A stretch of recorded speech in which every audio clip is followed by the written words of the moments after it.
You are looking at Julian's pronunciation guide, where we look at how to pronounce better some of the most mispronounced words in the world, like this other curious word. But how do you say what you're looking for today?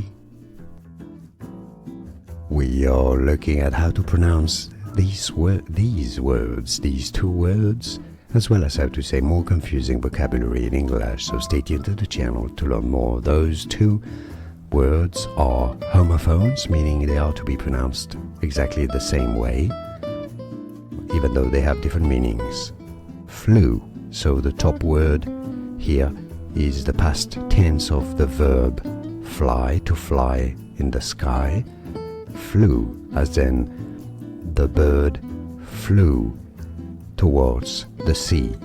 Now the bottom word is the name of a viral disease, a seasonal viral disease.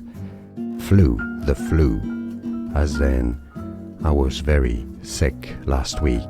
I got the flu.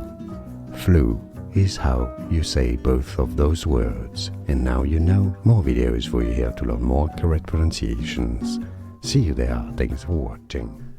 Here are more videos on how to pronounce more confusing words and names too many mispronounced. Like this video if you found it useful. I appreciate your support. I'll see you soon and thanks for watching.